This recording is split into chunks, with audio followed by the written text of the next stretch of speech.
Senator Sifuna. Yes, Chairman, first, my party leader likes to say, usione simba amenyeshewa ukadhani ni paka.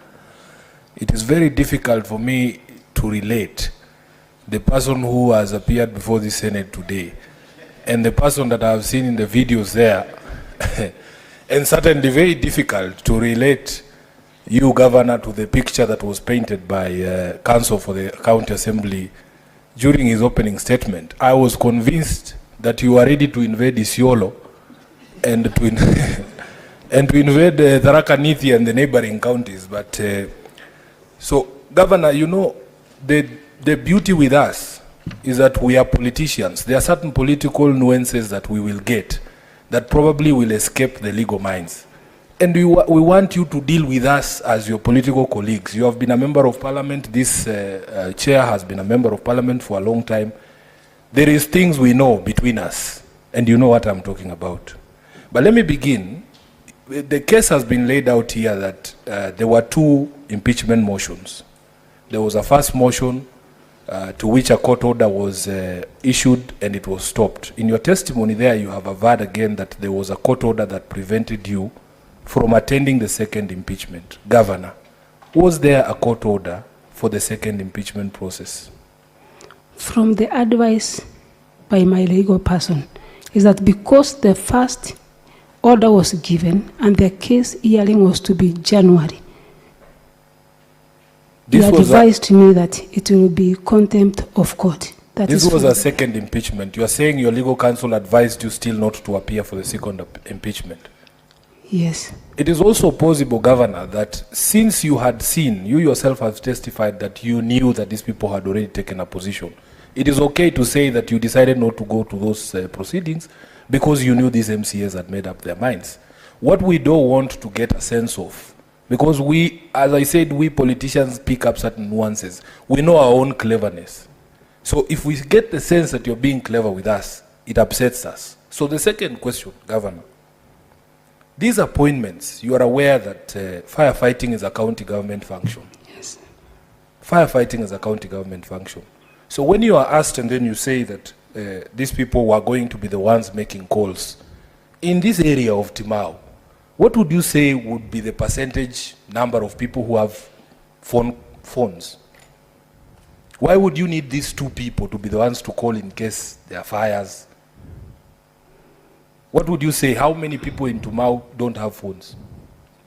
That was a request, Honorable Senator, from the residents of Timau. That they wanted two people who could call the county government when there is a fire. The number of people was entirely to me to decide because I was the one to pay them. But these people were to make phone calls in the event there is a fire to the county government? Not only phone calls, but also give assistance to the areas that have been with such issues. Okay. Some more political cleverness. This question of the harassment of Honorable Mitili at this event where you are saying it was demanded by the crowd. Governor, in all honesty, had you spoken to that crowd about any of the previous events, the events of a preceding day that involved this honorable MCA, that could have incited or driven this crowd to make this demand? It was my normal speech before he arrived, because I arrived before him. Good. Did it touch on any of the matters that had happened prior between you and the assembly? Of course, yes. I am to tell them that I was denied access, of which they knew, and they asked me, what is the way forward? So you have seen us at rallies, here, all of us, saying, "Ni nyinyi mumesema sio mimi." Yes. You know we know what we are doing. Okay. Lastly, Chair, there is this question of the accusation that you are working with the opponents of these MCAs. And in fact, one of them has testified here, Chair. I think it was the county secretary, is it the chief of staff? And we have seen another one in the video.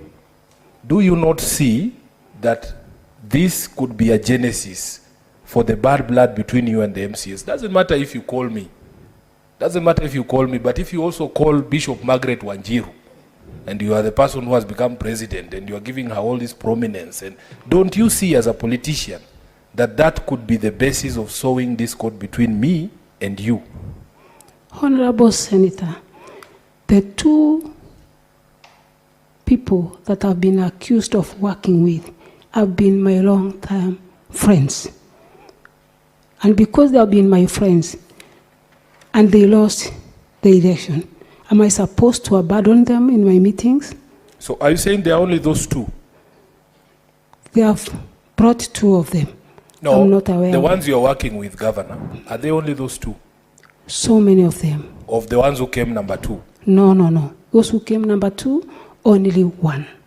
Okay. Finally, I want you to tell me, as a person who, I'm the Senator of Nairobi, I'm not intimately or intricately involved in the issues of Meru.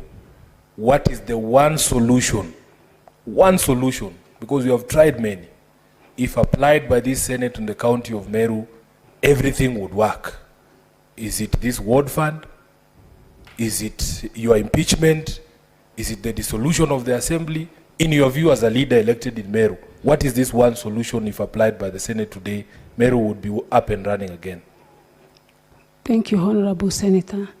The one solution that I think can solve all the problems is making the word FAD legal, or have a framework to work with. I thank you, Chair.